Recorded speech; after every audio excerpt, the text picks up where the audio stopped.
ಎಲ್ರಿಗೂ ನಮಸ್ಕಾರ. Welcome to my YouTube channel orange divine light. ತುಂಬ ದಿನ ಆದಮೇಲೆ ವಿಡಿಯೋನ ಮಾಡ್ತಾ ಇದ್ದೀನಿ. ಲಾಟ್ ಆಫ್ ಬ್ಯುಸಿ ಶೆಡ್ಯೂಲ್ ಇತ್ತು, ಸೊ ಇದರಿಂದಾಗಿ ವಿಡಿಯೋಸ್ ಮಾಡೋಕ್ಕಾಗಿರಲಿಲ್ಲ. So I just wanted to come back to YouTube and ನಿಮಗೋಸ್ಕರ ವಿಡಿಯೋಸ್ನ ಮಾಡೋ ಅಂಥದ್ದು. That is the most happiest thing for me. So ಇವತ್ತು ಏಂಜಲ್ ಮೆಸೇಜ್ ಏನಿದೆ ಅನ್ನುವಂಥದ್ದನ್ನು ಏಂಜಲ್ಸ್ ನಿಮ್ಗೆ ಏನು ಹೇಳಕ್ಕೆ ಟ್ರೈ ಮಾಡ್ತಾ ಇದೆ, ಅಥವಾ ನೀವು ನಂಬಿರುವಂತಹ ಒಂದು ಗಾಡ್ ಅಥವಾ ಒಂದು ಎನರ್ಜಿ, ಒಂದು ಡಿವೈನ್ ನಿಮ್ಗೆ ಏನು ಹೇಳಕ್ಕೆ ಪ್ರಯತ್ನ ಪಡ್ತಿದೆ ಅನ್ನೋದನ್ನು ಇವತ್ತು ನಾವೊಂದು ಒರಾಕಲ್ ಕಾರ್ಡ್ ರೀಡಿಂಗಲ್ಲಿ ನೋಡೋಣ. ಸೊ ಇಲ್ಲಿ ನಾನು ಒಂದು ಸಾಯಿಬಾಬಾ ಮೆಸೇಜ್ ಇರುವಂಥ ಒಂದು ಕಾರ್ಡ್ನ ತಗೊಂಡಿದ್ದೀನಿ, ಇನ್ನೊಂದು ಏಂಜಲ್ ಕಾರ್ಡ್ನ ತಗೊಂಡಿದ್ದೀನಿ. ಸೊ ಯೂಶಲಿ ನಾನು ಯಾವಾಗಲೂ ಆನ್ ಕ್ಯಾಮ್ರಾ ಶಫಲ್ನ ಮಾಡ್ತೀನಿ. So today also I am going to do the online camera shuffling.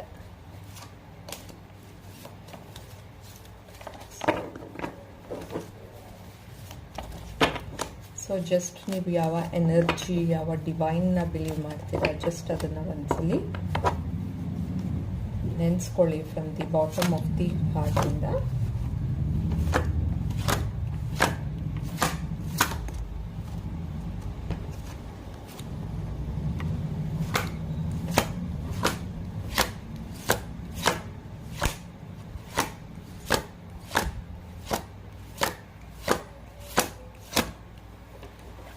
So ತುಂಬ ಯೂಟ್ಯೂಬು ವೀಡಿಯೋಸ್ ಮಾಡೋದನ್ನ ತುಂಬ ಮಿಸ್ ಮಾಡಿಕೊಂಡೆ ನಾನು.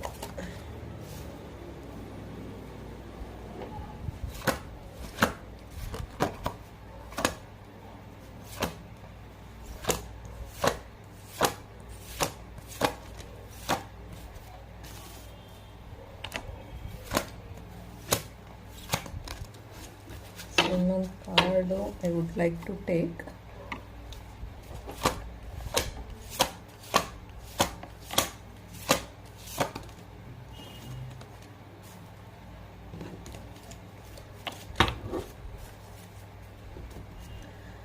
ಸೊ ಇಲ್ಲಿ ಕಾರ್ಡ್ಸ್ಗಳು, ಫಸ್ಟ್ ಕಾರ್ಡ್ ಬಂದಿರುವಂಥದ್ದು ಕ್ರೌನ್ ಚಕ್ರ ರಿಲೇಟೆಡ್ ಕಾರ್ಡ್ ಬಂದಿದೆ.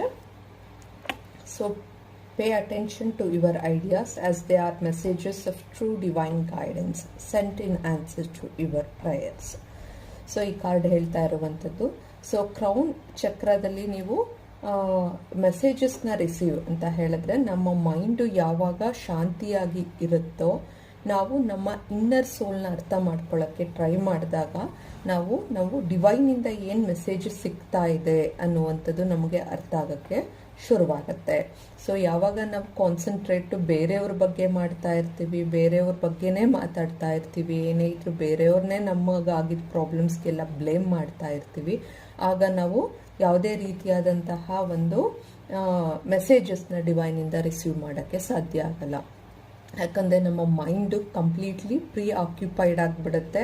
ಥಿಂಕಿಂಗು, ಥಾಟ್ಸ್ ಎಲ್ಲ ಬೇರೆಯವ್ರ ಬಗ್ಗೆನೇ ಯೋಚನೆ ಮಾಡ್ತಾ ಇರ್ತೀವಿ. ನಮ್ಮ ಓನ್ ಥಾಟ್ಸು, ನಮ್ಮ own self love, self care ಬಗ್ಗೆ ನಾವು ಯೋಚನೆ ಮಾಡಲ್ಲ. ಸೊ ಆಗ ಡಿವೈನ್ ಮೆಸೇಜಸ್ಸು ನಾವು ಗುರುತಿಸೋದಕ್ಕೆ ಆಗಲ್ಲ. ಏಂಜಲ್ಸ್ ಕಳಿಸಿದಂಥ ಮೆಸೇಜ್ನ ನಾವು ಗುರುತಿಸೋಕ್ಕೆ ಆಗಲ್ಲ. ಅದಕ್ಕೋಸ್ಕರ ಇಲ್ಲಿ ಹೇಳ್ತಾ ಇದೆ, pay attention to your ideas. So concentrate on yourself, your growth. ಬೇರೆಯವ್ರು ಏನು ಮಾಡ್ತಾ ಇದ್ದಾರೆ, ಬೇರೆಯವ್ರಿಗೆ ನಿಮ್ಗೆ ಕಂಪೇರ್ ಮಾಡ್ಕೊಬೇಡಿ. ಬೇರೆಯವ್ರು ಏನು ಮಾಡ್ತಾ ಇದ್ದಾರೆ ಅಂತ ಚೆಕ್ ಮಾಡೋದಾಗಲಿ, ಇನ್ಫಾರ್ಮೇಷನ್ನ ಗ್ಯಾದರ್ ಏನೂ ಮಾಡಬೇಡಿ. ನೀವು ಗಿವ್ ಯುವರ್ ಬೆಸ್ಟ್. ನೀವು ನಿಮ್ಮ ಬೆಸ್ಟನ್ನ ಕೊಡ್ತಾ ಹೋಗಿ. ಆಗ ಎವ್ರಿ ಟೈಮು ನಿಮ್ಮ ಒಂದು ಇಂಪ್ರೂವ್ಮೆಂಟ್ ಆಗ್ತಾ ಹೋಗುತ್ತೆ, ನಿಮ್ಮ ಕಾಂಪಿಟೆನ್ಸಿ ಇಂಪ್ರೂವ್ಮೆಂಟ್ ಆಗ್ತಾ ಹೋಗುತ್ತೆ. ಸೊ ಅದನ್ನೇ ಇಲ್ಲಿ ಬೆಸ್ಟ್ ಅನ್ನುವಂಥದ್ದನ್ನು ಏಂಜಲ್ಸು ಮೆಸೇಜ್ ಕೊಡ್ತಾ ಇದೆ. ಅದು ನಿಮ್ಮ ರಿಲೇಷನ್ಶಿಪ್ಸ್ ಬಗ್ಗೆ ಇರ್ಬೋದು, ಅಥವಾ ನಿಮ್ಮ ಒಂದು ಕರಿಯರ್ ಬಗ್ಗೆ ಇರ್ಬೋದು. So angels concentrate on your self, on your deeds ಅನ್ನುವಂಥದ್ದನ್ನು ಮೆಸೇಜ್ನ ಕೊಡ್ತಾ ಇದೆ. ಸೊ ಆಗ ಮಾತ್ರ ನಾವು ಡಿವೈನ್ ಗೈಡೆನ್ಸ್ನ, ಒಂದು ಇಂಟ್ಯೂಷನ್ನ ಇಂಪ್ರೂವ್ ಮಾಡ್ಕೊಳ್ಳೋಕ್ಕೆ ಸಾಧ್ಯ ಆಗುತ್ತೆ. ಸೊ ಯಾವಾಗ ನಾವು ಬೇರೆಯವ್ರ ಬಗ್ಗೆನೇ ಯೋಚನೆ ಮಾಡ್ತಿರ್ತೀವಿ, ಆಗ ನಾವು ಯಾವುದೇ ರೀತಿಯಾದಂತಹ ಡಿವೈನ್ ಮೆಸೇಜಸ್ನ ರಿಸೀವ್ ಮಾಡೋದಕ್ಕೆ ಸಾಧ್ಯ ಆಗಲ್ಲ. Because we are not concentrating on ourselves, instead we are concentrating on others. So ಆಗ ಡಿವೈನ್ ಮೆಸೇಜು ರಿಸೀವ್ ಆಗಲ್ಲ. ಸೊ ನಿಮ್ಮ ಡೆವಲಪ್ಮೆಂಟು, ನಿಮ್ಮ ಇಂಪ್ರೂವ್ಮೆಂಟ್ಸು, ನಿಮ್ಮ ನೆಗೆಟಿವ್ ವೀಕ್ನೆಸ್ಸಸ್ಸು, ಸೊ ಇದನ್ನು ಸ್ಟ್ರೆಂತ್ ಆಗಿ ನೀವು ಹೇಗೆ ಕನ್ವರ್ಟ್ ಮಾಡ್ಕೊಳ್ಳೋದಕ್ಕೆ ಸಾಧ್ಯ ಅನ್ನುವಂಥದ್ದನ್ನು ಯೋಚನೆ ಮಾಡೋಕ್ಕೆ ಶುರು ಮಾಡಿದಾಗ, ಅದನ್ನು ಇಂಪ್ಲಿಮೆಂಟ್ ಮಾಡೋಕ್ಕೆ ಶುರು ಮಾಡಿದಾಗ in the form of meditation, exercises, spiritual walking, so ಆಗ ನಿಮಗೆ ಡಿವೈನ್ ಮೆಸೇಜಸ್ಸು ಸಿಗೋಕ್ಕೆ ಶುರುವಾಗುತ್ತೆ. ಸೊ ಅದೇ ರೀತಿ ನೆಕ್ಸ್ಟ್ ಕಾರ್ಡ್ ಬಂದು shield yourself, protect yourself from harsh or fear based energies and healing light surrounding you. So ನಿಮ್ಮ ಒಂದು just imagine ಮಾಡ್ಕೊಳ್ಳಿ, ನೀವು ಪ್ರೇ ಮಾಡುವಂತಹ, ನೀವು ಬಿಲೀವ್ ಮಾಡುವಂತಹ ಒಂದು ಡಿವೈನ್ ಎನರ್ಜಿನ ಫಸ್ಟು ನೆನೆಸ್ಕೊಂಡು, ಇರ್ರೆಸ್ಪೆಕ್ಟಿವ್ ಆಫ್ ರಿಲಿಜಿಯನ್ನು. ಸೊ ನಿಮ್ಮ ಸುತ್ತ ಒಂದು protection in the form of white ಅಥವಾ ಗೋಲ್ಡನ್ ಅಥವಾ ಆರೆಂಜ್ ಲೈಟ್ನಲ್ಲಿ ನಿಮ್ಮ ಒಂದು ಸರೌಂಡಿಂಗ್, ಅಂದರೆ ಒಂದು ಸರ್ಕಲ್ ಇರ್ಬೋದು, ಒಂದು ಟ್ರಯಾಂಗಲ್ ಮಾಡಿಕೊಂಡು, ಪಿರಮಿಡ್ ಥರ ಟ್ರಯಾಂಗಲ್ ಮಾಡಿಕೊಂಡು, ಸೊ ಅದರೊಳಗೆ ನೀವು ಪ್ರೊಟೆಕ್ಟ್ ಆಗಿದ್ದೀರಾ. ಯಾವುದೇ ರೀತಿಯಾದಂತಹ negative energies, negative thoughts of others ನಿಮಗೆ ಇನ್ಫ್ಲೂಯೆನ್ಸ್ ಮಾಡ್ತಾ ಇಲ್ಲ ಅನ್ನುವಂಥದ್ದನ್ನು only before going to bed ಮತ್ತು ಅರ್ಲಿ ಮಾರ್ನಿಂಗ್ ನೀವು ಎದ್ದಾಗ ಇದನ್ನು ಮಾಡುವಂಥದ್ದು ರಿಕ್ವೈರ್ಮೆಂಟ್ ಇದೆ. ಸೊ ಅದಕ್ಕೆ ನಿಮ್ಮ ಒಂದು ಈ ಏಂಜಲ್ ಮೆಸೇಜಲ್ಲಿ ಹೇಳ್ತಾ ಇರುವಂಥದ್ದು ಶೀಲ್ಡ್ ಯುವರ್ ಸೆಲ್ಫ್. ಸೊ ನಿಮ್ಮ ವೈಟ್ ಲೈಟ್ನ ನೀವು ಪ್ರೊಟೆಕ್ಷನ್ ಲೈಟ್ನ ನೀವು ನಿಮ್ಮ ಸುತ್ತ ಇಮ್ಯಾಜಿನ್ನ ಮಾಡ್ಕೊಳ್ಳಿ. ಸೊ ಅದರೊಳಗೆ ನಾನು ಕಂಪ್ಲೀಟ್ ಪ್ರೊಟೆಕ್ಟ್ ಆಗಿದ್ದೀನಿ, ಯಾವುದೇ ರೀತಿಯಾದಂತಹ ಒಂದು ಅಡೆತಡೆಗಳಾಗಿರ್ಬೋದು, ಡಿಸ್ಟರ್ಬೆನ್ಸ್ಗಳು ನನಗೆ ಬರದೆ ನಾನು ಸಕ್ಸಸ್ಫುಲಿ ಡೇನ ಕಂಪ್ಲೀಟ್ ಮಾಡ್ತೀನಿ ಅನ್ನುವಂಥದ್ದನ್ನು, ಅಂದರೆ ಪ್ರೆಸೆಂಟ್ ಅಥವಾ ಪಾಸ್ಟ್ ಒಂದು ಸೆಂಟೆನ್ಸ್ನಲ್ಲಿ ಇರಬೇಕು, ಫ್ಯೂಚರ್ ಟೆನ್ಸಲ್ಲಿ ಇರಬಾರ್ದು. ನೀವು ಹೇಳ್ತಾ ಇರುವಂಥ ವರ್ಡು ಮಾಡ್ತಾ ಇದ್ದೀನಿ, ಮಾಡಿದ್ದೀನಿ. ಸೊ ನೆಕ್ಸ್ಟ್ ಕಾರ್ಡ್ ಬಂದು you are profoundly trust what you see in your mind's eye as well as with your physical sight, for your spiritual vision helps you with healing, teaching and guidance. So ನಿಮ್ಮ ಹತ್ರ ಯಾರೇ ಒಂದು ಹೆಲ್ಪ್ನ ಕೇಳ್ಕೊಂಡು ಬಂದಾಗ ಸರಿಯಾದಂಥ guidance, suggestions ನಿಮ್ಮ based on ನಿಮ್ಮ experience ಮೇಲೆ, ಅನುಭವದ ಆಧಾರದ ಮೇಲೆ ಕೊಡಿ. ಜೊತೆಗೆ trust what U C in your minds I ಅಂತ ಹೇಳಿದ್ರೆ ನಿಮ್ಮ ಇಂಟ್ಯೂಷನ್ ಪವರ್. ಸೊ ನಿಮಗೆ ಏನು ಅನಿಸುತ್ತೆ ಮತ್ತು ಅನಲೈಸ್ ಮಾಡಿ, ಅದು ಪೀಪಲ್ ಆಗಿರ್ಬೋದು, ಸಿಚುಯೇಷನ್ಸ್ ಆಗಿರ್ಬೋದು, ಅನಲೈಸ್ ಮಾಡಿ. ಸೊ ಈಗ ಫಾರ್ ಎಕ್ಸಾಂಪಲ್ ನೀವು ಒಂದು ಡಿಸಿಷನ್ ಮಾಡ್ತಾ ಇದ್ದೀರಾ about marriage, about love relationship ಅಂತ ಹೇಳಿದಾಗ ಆ ವ್ಯಕ್ತಿನ ನೀವು ಬ್ಲೈಂಡ್ ಆಗಿ ಟ್ರಸ್ಟ್ ಮಾಡದೆ ಅನಲೈಸ್ ಮಾಡಿ. ಸೊ ಅವರು ನಿಮಗೆ, ನಿಮ್ಮ ಒಂದು ಪಾರ್ಟ್ ಆಫ್ ಲೈಫ್, ಫ್ಯೂಚರ್ಗೆ, ನಿಮಗೆ ಇರುವಂಥ ಇಂಟ್ರೆಸ್ಟ್ಗೆ ಅಥವಾ ನಿಮ್ಮ ಪರ್ಸ್ನಾಲಿಟಿಗೆ, ಆ್ಯಟಿಟ್ಯೂಡ್, ಬಿಹೇವಿಯರ್ಸ್ಗೆ ಸೆಟ್ ಆಗ್ತಾರಾ ಅನ್ನುವಂಥದ್ದು. ಸೊ ವಿತೌಟ್ ಆ ಒಂದು ಇಂಟ್ಯೂಷನ್ ಇಲ್ಲದೆ ನೀವು ಯಾವುದೇ ನಿರ್ಧಾರನ ಮಾಡಬೇಡಿ. ನಿಮ್ಮ ಮೈಂಡಲ್ಲಿ ಎಲ್ಲೋ ಬೇಡ ಅಂತ ಹೇಳ್ತಿರುತ್ತೆ, ಆದರೂ ನೀವು ಅದರ ವಿರುದ್ಧವಾಗಿ ನಿರ್ಧಾರನ ಮಾಡುವಂಥದ್ದು, ಅಂದರೆ ಆ ರಿಲೇಷನ್ಶಿಪ್ನ ಅಕ್ಸೆಪ್ಟ್ ಮಾಡಿಕೊಳ್ಳುವಂಥ ಕೆಲಸನ ಮಾಡಬೇಡಿ. So for your spiritual vision helps you with healing, teaching and guidance. So ಇಲ್ಲಿ ಮೆಡಿಟೇಷನ್, ಈಗ ಹೀಲರ್ಸ್ ಇದ್ದರೆ ಸೊ ಅದನ್ನು ಪ್ರಾಕ್ಟೀಸ್ ಮಾಡ್ಬೋದು. ಹೀಲರ್ಸ್, ನಾನ್ ಹೀಲರ್ಸ್ ಯಾರಿದ್ದೀರಾ ಅವರು ವಾಕಿಂಗ್ ಅಥವಾ ಮೆಡಿಟೇಷನ್, ಪ್ರಾಣಾಯಾಮ ಇದನ್ನೆಲ್ಲನ ಪ್ರಾಕ್ಟೀಸ್ ಮಾಡ್ಕೊಳ್ಳಿ. ಇದು ನಿಮ್ಮ ಒಂದು ಇಂಟ್ಯೂಷನ್ ಪವರ್ನ ಇನ್ಕ್ರೀಸ್ ಮಾಡೋದಕ್ಕೆ ಹೆಲ್ಪ್ನ ಮಾಡುತ್ತೆ. ಸೊ ಇಲ್ಲಿ ನಿಮಗೆ ಏಂಜಲ್ ಪ್ರೊಟೆಕ್ಷನ್ನು ಇದೆ, ಬಟ್ ನೀವು ಎವ್ರಿ ಡೇ ನಿಮ್ಮ ಒಂದು ಶೀಲ್ಡ್ ಯುವರ್ ಸೆಲ್ಫ್. ಸೊ ನಿಮ್ಮನ್ನು ಶೀಲ್ಡ್ ಮಾಡ್ಕೊಳ್ಳುವಂಥದ್ದು, ಅಂದರೆ ನಿಮ್ಮ ಎನರ್ಜಿ, ಥಾಟ್ಸು ಬೇರೆಯವ್ರನ್ನ ಒಂದು ಇನ್ಫ್ಲುಯೆನ್ಸ್ಗೆ ಒಳಗಾಗದೇ ರೀತಿ ನೀವು ನಿಮ್ಮನ್ನು ಪ್ರೊಟೆಕ್ಟ್ ಮಾಡ್ಕೊಳ್ಳುವಂಥದ್ದು. ನೆಕ್ಸ್ಟ್ ಕಾರ್ಡ್ ಬಂದು emotional sensitivity, honor and respect your deep sensitivity as it is gift to all of us. So emotional ಆಗಿ ನೀವು ತುಂಬ ಎಮೋಷ್ನಲ್ ಪರ್ಸನ್ ಆಗಿದ್ದರೆ ಅದನ್ನು ತುಂಬ ನಿಮ್ಮ ವೀಕ್ನೆಸ್ ಆಗಿ ತಗೋಬೇಡಿ, ಅದನ್ನು consider it as a strength. So because ನಿಮ್ಮಲ್ಲಿ ಎಂಪಥೆಟಿಕ್ ಆ್ಯಟಿಟ್ಯೂಡು ಜಾಸ್ತಿ ಇರುತ್ತೆ. ಸೊ ನಾನು ಎಮೋಷ್ನಲ್ ಆಗಿದ್ದೀನಿ, ತುಂಬ ಎಮೋಷ್ನಲ್ ಅಂತ ಅಂದ್ಕೊಬೇಡಿ. ಸೊ ಎಮೋಷ್ನಲ್ ಮತ್ತು ಪ್ರಾಕ್ಟಿಕ್ಯಾಲಿಟಿ ಇವೆರಡನ್ನೂ ಬ್ಯಾಲೆನ್ಸ್ ಮಾಡ್ಕೊಳ್ಳಿ. ತುಂಬ ಈಗಿರುವಂಥ ಕಾಂಪಿಟೇಟಿವ್ ಆ್ಯಂಡ್ ಪ್ರಾಕ್ಟಿಕಲ್ ವರ್ಡಲ್ಲಿ ಬೇಸ್ಡ್ ಆನ್ ಎಮೋಷ್ನಲ್ ಡಿಸಿಷನ್ಸ್ ಮಾಡಬೇಡಿ. ಪ್ರಾಕ್ಟಿಕಲ್ ಥಿಂಕಿಂಗು ತುಂಬಾ ಇಂಪಾರ್ಟೆಂಟ್ ಆಗಿದೆ. ಸೊ ಎಮೋಷ್ನಲ್ ಸೆನ್ಸಿಟಿವಿಟಿನ ನೀವು ಗುರುತಿಸ್ಕೊಳ್ಳಿ. ಸೊ ಬ್ಲೈಂಡ್ ಡಿಸಿಷನ್ಗೂ ಎಮೋಷ್ನಲ್ ಸೆನ್ಸಿಟಿವಿಟಿಗೂ ತುಂಬ ಡಿಫ್ರೆನ್ಸ್ ಇರುತ್ತೆ. ಸೊ ಬ್ಲೈಂಡ್ ಆಗಿ ಟ್ರಸ್ಟ್ ಮಾಡುವಂಥದ್ದು, ಬ್ಲೈಂಡ್ ಆಗಿ ಡಿಸಿಷನ್ ಮಾಡುವಂಥದ್ದು is entirely different then emotional sensitivity. So honour and respect your deep sensitivity. So ಆ ಒಂದು ನಿಮ್ಮ ಒಂದು ಇಂಟ್ಯೂಷನ್ ಏನು ಹೇಳುತ್ತೆ, ಆಗಲೇ ನಾನು ಪ್ರೀವಿಯಸ್ ಕಾರ್ಡಲ್ಲಿ ಹೇಳ್ದಂಗೆ ಇಂಟ್ಯೂಷನ್ ಏನು ಹೇಳುತ್ತೆ ಅನ್ನೋದ್ರ ಕಡೆನೂ ಕೂಡ ಇಲ್ಲಿ ಗಮನನ ಕೊಡಿ. ಸೊ ಅದೇ ರೀತಿ ಇಲ್ಲಿ ಲಾಸ್ಟ್ ಬಾಟಮ್ ಆಫ್ ದಿ ಡೆಕ್ಕಲ್ಲಿ ಇಯರ್ ಚಕ್ರಾಸ್ ಅಂತ ಇದೆ. Notice messages that appear as sound, music and words from both external sources and within your mind. These messages are real answers to your prayers.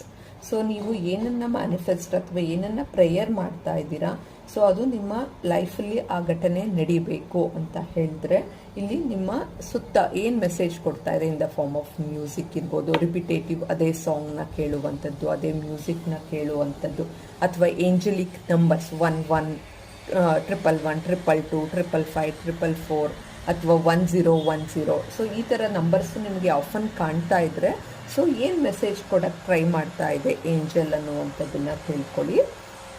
So ಇಲ್ಲಿ ಕೆಲವೊಂದು construction work ನಡೀತಿರೋದ್ರಿಂದ sound ಕೇಳ್ತಾ ಇರ್ಬೋದು, disturbance ಆಗಿರ್ತಾ ಇದೆ.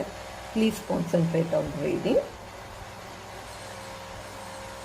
So ನಿಮಗೆ ಆ ಒಂದು physical ವರ್ಲ್ಡಲ್ಲಿ divine energy ನಮಗೆ physically ಬಂದು ಯಾವುದೇ ಉತ್ತರಗಳನ್ನ ಕೊಡಲ್ಲ.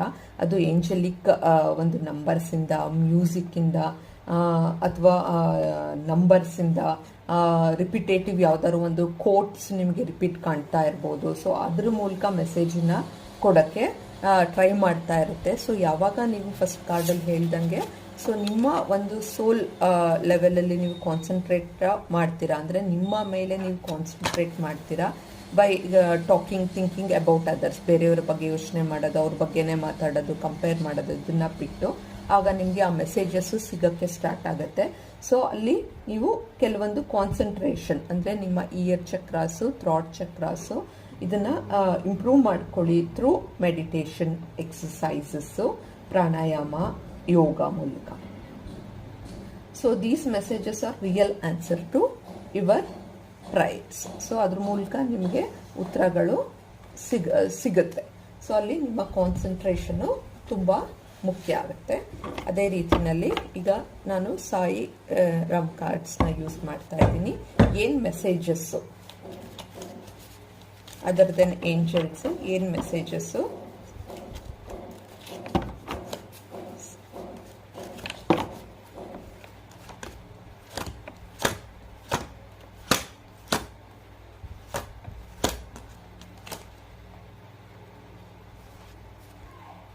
ಸೊ ಒಂದು ಸೈಲೆನ್ಸ್ ಕಾರ್ಡ್ ಬಂದಿದೆ, ಇನ್ನೊಂದು ಡ್ರೀಮ್ಸ್ ಕಾರ್ಡ್ ಬಂದಿದೆ. ಎರಡು ಟುಗೆದರ್ ಬಂತು ಅದು.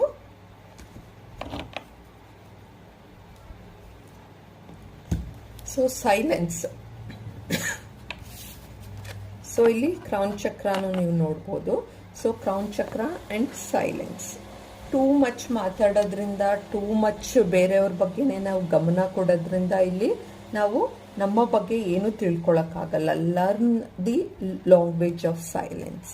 ಸೈಲೆನ್ಸ್ ಆಗಿದ್ದಾಗ ನಾವು ಸುತ್ತಮುತ್ತ ಏನಾಗ್ತಾ ಇದೆ, ನಮ್ಮೊಳಗೆ ಏನಾಗ್ತಾ ಇದೆ, ಮತ್ತು ಅದಕ್ಕೆ ಕಾರಣಗಳೇನು ಅನ್ನುವಂಥದ್ದನ್ನು ನಾವು ತಿಳ್ಕೊಳ್ಳೋಕ್ಕೆ ಸಾಧ್ಯ ಆಗುತ್ತೆ. ಸೊ ಅದಕ್ಕೆ ನಾವು ಇಲ್ಲಿ it speaks more than 1000 words. Silence, ಎಲ್ಲಿ ಸೈಲೆಂಟ್ ಆಗಿರಬೇಕು, ಎಲ್ಲಿ ಮಾತಾಡಬೇಕು, ಮತ್ತು ಯಾವ ಶಬ್ದಗಳ ಪ್ರಯೋಗ ಮಾಡಬೇಕು ಅನ್ನುವಂಥದ್ದು. ಮತ್ತು ಸೈಲೆನ್ಸ್ ಆಗಿದ್ದಾಗ ನಾವು ನಮ್ಮ ಜೊತೆ ಕನೆಕ್ಟ್ ಆಗೋಕ್ಕೆ ಸಾಧ್ಯ ಆಗುತ್ತೆ, ನಮ್ಮ ಸೋಲ್ ಜೊತೆ ನಾವು ಕನೆಕ್ಟ್ ಆಗೋಕ್ಕೆ ಸಾಧ್ಯ ಆಗುತ್ತೆ. ಅದಕ್ಕೆ ಇನ್ ಎ ಡೇನಲ್ಲಿ, ಎಂಡ್ ಆಫ್ ದಿ ಡೇನಲ್ಲಿ, ಅಫ್ಕೋರ್ಸ್ ಈಗ ಬ್ಯುಸಿ ಶೆಡ್ಯೂಲ್ ಲೈಫ್ಸ್ ಇರೋದ್ರಿಂದ ಇಲ್ಲಿ ನಮಗೆ ಟೈಮ್ ಸಿಗೋದು ಕಡಿಮೆನೂ ಆಗುತ್ತೆ. But end of the day at least 20-30 minutes ನಿಮಗೋಸ್ಕರ ಕಾನ್ಸಂಟ್ರೇಟ್ ಮಾಡಿ. ಎಷ್ಟೇ ಹೌಸ್ ವೈಫ್ ಆಗಿರಲಿ, ವರ್ಕಿಂಗ್ ವುಮೆನ್ ಆಗಿರಲಿ, ಅಥವಾ ವರ್ಕಿಂಗ್ ಮೆನ್ ಆಗಿರಲಿ, ಸೊ ಯಾರೇ ಆದ್ರೂ ಕೂಡ concentrate at least 20-30 minutes on yourself at the end of the day. ಎಲ್ಲ ಜಂಜಾಟಗಳನ್ನ ಬಿಟ್ಬಿಡಿ. ಅದು ಫ್ಯಾಮಿಲಿ, ವರ್ಕ್ ಪ್ಲೇಸ್ ಇರ್ಬೋದು, ಕಿಡ್ಸ್ ಇರ್ಬೋದು. So concentrate on your self. Silent ಆಗಿದ್ದಾಗ ಒಂದು ನೀವು ಜಸ್ಟ್ ಸೈಲೆಂಟಾಗಿ ಕಣ್ಣನ್ನು ಮುಚ್ಕೊಂಡು ಜಸ್ಟ್ ನಿಮ್ಮ ಫೇವ್ರೆಟ್ ಡಿವೈನ್ ಎನರ್ಜಿನ ಜೊತೆ ಕನೆಕ್ಟ್ ಆಗೋಕ್ಕೆ ಟ್ರೈ ಮಾಡಿ.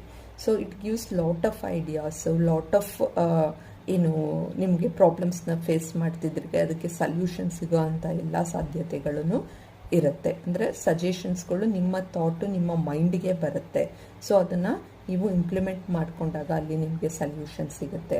ಸೊ ಅದಕ್ಕೆ ಈ ಕಾರ್ಡ್ ಹೇಳ್ತಾ ಇರುವಂಥದ್ದು ಸೈಲೆನ್ಸ್. ಸೊ ಇನ್ ಎ ಡೇನಲ್ಲಿ ನಾವು ಅಟ್ಲೀಸ್ಟ್ 20 ಮಿನಿಟ್ಸು ನಮಗೋಸ್ಕರ ನಿಯೋಗನ ಮಾಡ್ಕೊಳ್ಳಿ. ಸೊ ಅಲ್ಲಿ ಕಾನ್ಸಂಟ್ರೇಟ್ ಮಾಡಿ. ಸೊ ಮತ್ತು ನಿಮ್ಮ ಡ್ರೀಮ್ಸ್, ಸೊ ನಿಮ್ಮ ಡ್ರೀಮ್ಸ್ ಮಲಗಿದಾಗ ಬರುವಂತಹ ಕನಸುಗಳಲ್ಲೂ ಕೆಲವೊಂದು ಸಮಸ್ಯೆಗಳಿಗೆ ಪರಿಹಾರ ಸಿಗುತ್ತೆ, ಕೆಲವು ಮುನ್ಸೂಚನೆಗಳು ಸಿಗುತ್ತೆ. ಅದನ್ನು ಗುರುತಿಸ್ಕೊಳ್ಳೋಕ್ಕೆ ಟ್ರೈ ಮಾಡಿ. I will communicate with you through dreams. ಆಗಲೇ ನಾನು ಹೇಳ್ದಂಗೆ ನೀವು ಬಿಲೀವ್ ಮಾಡುವಂತಹ ಡಿವೈನ್ ಎನರ್ಜಿ ಏನಿದೆ ಅದು ನಿಮಗೆ ಡ್ರೀಮ್ಸಲ್ಲಿ ಕೆಲವೊಂದು ಮೆಸೇಜ್ ಕೊಡ್ತೀನಿ ಅನ್ನುವಂತಹ ಒಂದು ಸಂದೇಶನ ಕೊಡ್ತಾ ಇದೆ. ಅದನ್ನು ಗುರುತಿಸುವಂತಹ ಜವಾಬ್ದಾರಿ ನಿಮ್ಮದಾಗಿರುತ್ತೆ. ಯಾವಾಗ ಸಾಧ್ಯ ಅಂದರೆ ನೀವು only silence before going to bed. So ಅಲ್ಲಿ ಟೆಲಿವಿಷನ್ ನೋಡ್ತಾ ಮಲಗುವಂಥದ್ದು ಇರ್ಬೋದು, ಮೊಬೈಲ್ ಇಟ್ಕೊಂಡು ವಾಟ್ಸಪ್ ಇರ್ಬೋದು, ಸೊ ಬೇರೆಯವ್ರ ಸ್ಟೇಟಸ್ ವಾಟ್ಸಪ್ ಸ್ಟೇಟಸ್ ನೋಡಿಕೊಂಡು ಇದರಿಂದ ನಿಮಗೆ ಯಾವುದೇ ಮೆಸೇಜು ನೀವು ಗುರುತಿಸ್ಕೊಳ್ಳೋದಕ್ಕಾಗಲ್ಲ. At least before going to bed half an hour 1 hour ಮುಂಚೆ ಈ ಎಲ್ಲ ಎಲೆಕ್ಟ್ರಾನಿಕ್ ಗ್ಯಾಜೆಟ್ಸಿಂದ ದೂರ ಇರಿ. ಬುಕ್ನ ಓದಿ ಅಥವಾ ಅಫರ್ಮೇಷನ್ಸ್ ಏನಾದ್ರು ನೀವು ಫಾಲೋ ಮಾಡ್ತಾ ಇದ್ರೆ ಅದನ್ನು ಮಾಡಿ, ಅಥವಾ ಜರ್ನಲಿಂಗನ್ನ ಬರೆಯುವಂಥದ್ದನ್ನು ಪ್ರಾಕ್ಟೀಸ್ ಮಾಡಿ. ಅದನ್ನೇ ಥಾಟ್ಸ್ನ ನೀವು ಥಿಂಕ್ ಮಾಡ್ತಾ ಮಲಗಿದಾಗ ಏನಾಗುತ್ತೆ, ಸೊ ನಿಮಗೆ ಸೆಲ್ಫ್ ಒಂದು ಕಾನ್ಸಂಟ್ರೇಷನ್ ಇಂಪ್ರೂವ್ ಆದಾಗ ನಿಮಗೆ ಡ್ರೀಮ್ಸಲ್ಲಿ ಏನು ಮೆಸೇಜ್ ಕೊಡ್ತಾ ಇದೆ ಅಂತ. ಸೊ ಬೆಳಗಿಂದ ಫೋನ್ನ ಇಟ್ಕೊಂಡಿರ್ತೀರ, ಬಿಫೋರ್ ಗೋಯಿಂಗ್ ಟು ಬೆಡ್ ಒಂದು ಹಾಫ್ ಆನ್ ಅವರ್ ಮುಂಚೆ 1 hour ಮುಂಚೆ ಆ ಮೊಬೈಲಿಂದ, ಟೆಲಿವಿಷನಿಂದ, ಲ್ಯಾಪ್ಟಾಪಿಂದ ದಯವಿಟ್ಟು ದೂರ ಇರಿ. ಸೊ ಇದು ನಿಮ್ಮ ಒಂದು self improvement, self growth, self ಡೆವಲಪ್ಮೆಂಟ್ಗೆ ಸಹಾಯನ ಮಾಡುತ್ತೆ. ಇದರಿಂದಾಗಿ ನೀವು ಸೋಲ್ ಎಕ್ಸ್ಪ್ಲೋರೇಷನ್ಗೆ ಕಾನ್ಸಂಟ್ರೇಟ್ ಮಾಡ್ತೀರಾ. ಆ ಸೈಲೆನ್ಸು ನಿಮಗೆ ಲಾಟ್ ಆಫ್ ಒಂದು ಮೆಸೇಜಸ್ನ ಒದಗಿಸುತ್ತೆ. ಅದೇ ರೀತಿ ಈ ಕ್ರೌನ್ ಚಕ್ರನೂ ಇಂಪ್ರೂವ್ಮೆಂಟ್ ಆಗುತ್ತೆ. ಆಗ ನೀವು ಏಂಜಲ್ಸ್, ಡಿವೈನ್ ಎನರ್ಜಿ ಏನು ಮೆಸೇಜ್ ಕೊಡ್ತಾ ಇದೆ ಅದನ್ನು ರಿಸೀವ್ ಮಾಡೋದಕ್ಕೆ ಎಲಿಜಿಬಲ್ ಆಗ್ತೀರಾ. ಸೊ ಇಲ್ಲಿ ಬಾಟಮ್ ಆಫ್ ದಿ ಕಾರ್ಡ್ ಇದರಲ್ಲಿ face reality, stop running after a miracle, it is an illusion. So ಯಾವುದೋ ಒಂದು ಆಗ್ಬಿಡುತ್ತೆ ಅಂತ ಈಗ ಏನೋ ಮ್ಯಾನಿಫೆಸ್ಟ್ ಮಾಡಿರ್ತೀರ, ಏನೋ ದೇವ್ರ ಹತ್ರ ವಿಶ್ ಮಾಡಿರ್ತೀರ, ಕೇಳ್ಕೊಂಡಿರ್ತೀರ, ಪ್ರೇ ಮಾಡಿರ್ತೀರ. ಸೊ ಅದನ್ನು ನೀವು ಕಾನ್ಸಂಟ್ರೇಟ್ ಕಂಟಿನ್ಯೂಸ್ ಆಗಿ ಪ್ರೇ ಮಾಡದೆ ದೇವ್ರಿನ್ನೂ ಕೊಟ್ಟಿಲ್ಲ ಅನ್ನುವಂಥ ಯೋಚನೆನ ಮೈಂಡಿಂದ ತೆಗ್ದಾಕ್ಬಿಡಿ. ಪ್ರೇ ಮಾಡಿ ಅದನ್ನು just let it go to universe. ಅದ್ರ ಬಗ್ಗೆನೇ ಏನು ಯೋಚನೆ ಮಾಡ್ತಾ ಇರಬೇಡಿ. So at the right time ಆ ವಿಶ್ವ ಫುಲ್ಫಿಲ್ ಆಗುತ್ತೆ, ಆ ವಿಶ್ವ ಮ್ಯಾನಿಫೆಸ್ಟ್ ಆಗುತ್ತೆ. ಸೊ ಲೆಟ್ ಇಟ್ ಗೋ ಆಗೋವಂಥದ್ದು ತುಂಬ ಇಂಪಾರ್ಟೆಂಟು. ಪ್ರೇ ಆದಮೇಲೆ ಲೆಟ್ ಇಟ್ ಗೋ. ಸೊ ಅದು ನಿಮ್ಮ ಒಂದು ಒಳ್ಳೆಯದಕ್ಕೆ, ಮುಂದೆ ಭವಿಷ್ಯದಲ್ಲಿ ಒಳ್ಳೇದಾಗಬೇಕು ಅಂದರೆ ಆ ವಿಷಯ ನೀವೇನು ಕೇಳ್ಕೊಂಡಿದ್ದೀರಾ ಆ ವಿಷಯ ಖಂಡಿತ ಯೂನಿವರ್ಸ್ ಫುಲ್ಫಿಲ್ ಮಾಡುತ್ತೆ. ಅದರಿಂದ ನಿಮಗೆ ತೊಂದರೆ ಆಗುತ್ತೆ ಅನ್ನೋದಾದರೆ ಆ ವಿಷಯ ಫುಲ್ಫಿಲ್ ಆಗಲ್ಲ, ಅದು ಮ್ಯಾನಿಫೆಸ್ಟ್ ಆಗಲ್ಲ. ಮತ್ತು ನೀವು ರಿಯಾಲಿಟಿನ ಫೇಸ್ ಮಾಡುವಂಥದ್ದು ತುಂಬ important. So stop running after a miracle. ಏನೋ ಆಗಿಬಿಡುತ್ತೆ, ಸೊ ನಾನು ಏನೋ ಎಫರ್ಟ್ಸ್ ಹಾಕದೆ ನಾನು 100% ಮಾರ್ಕ್ಸ್ ಬಂದುಬಿಡುತ್ತೆ ಅಂತ ಯೋಚನೆ ಮಾಡಿದ್ರೆ, ನಾನು ಏನೋ ಎಫರ್ಟ್ಸ್ ಹಾಕದೆ ನನಗೆ ಪ್ರಮೋಷನ್ಗಳು ಸಿಕ್ಬಿಡುತ್ತೆ ಅಂತ ಹೇಳಿದ್ರೆ, ಸೊ ಇಲ್ಲಿ ಯಾವುದೇ ರೀತಿಯಾದ ಮಿರಾಕಲ್ಸು ಆಗಲ್ಲ. ನಿಮ್ಮ ಎಫರ್ಟ್ಸು ತುಂಬ ಮುಖ್ಯ, ನಿಮ್ಮ ಹಾರ್ಡ್ ವರ್ಕು ತುಂಬ ಮುಖ್ಯ. ಅದನ್ನು ಇಲ್ಲಿ ಮೆಸೇಜು ಕೊಡ್ತಾ ಇದೆ. ಯಾವುದೇ ಮ್ಯಾನಿಫೆಸ್ಟೇಷನ್, ಯಾವುದೇ ಅಫರ್ಮೇಷನ್ಸ್, ಯಾವುದೇ ಜರ್ನಲ್ ರೈಟಿಂಗ್ ಏನಿದೆ, ಸೊ ಯಾವುದೇ ಕಾರಣಕ್ಕೂ ಜಸ್ಟ್ ನೀವು ಅದನ್ನು ಮಾಡೋದ್ರಿಂದ ಆಗಲ್ಲ. ಅದನ್ನು ಲೆಟ್ ಇಟ್ ಗೋ ಮಾಡಬೇಕು. ನಿಮ್ಮ ಹಾರ್ಡ್ ವರ್ಕು, ಎಫರ್ಟ್ಸು ನೀವು ಹಾಕಲೇಬೇಕಾಗತ್ತೆ. So hard work, efforts plus ನೀವು ಜರ್ನಲಿಂಗು ಏನು ಮಾಡ್ತೀರಾ, ಮ್ಯಾನಿಫೆಸ್ಟೇಷನ್ ಏನು ಮಾಡ್ತೀರಾ, ಪ್ರೇ ಏನು ಮಾಡ್ತೀರಾ, ಎಲ್ಲ ವರ್ಕ್ ಆಗಬೇಕು ಅಂದರೆ ಲೆಟ್ ಇಟ್ ಗೋನೂ ಆಗಬೇಕು. ನಿಮ್ಮ ಹಾರ್ಡ್ ವರ್ಕ್, ಎಫರ್ಟ್ಸೂ ಈಕ್ವಲಿ ಇಂಪಾರ್ಟೆಂಟ್ ಆಗುತ್ತೆ.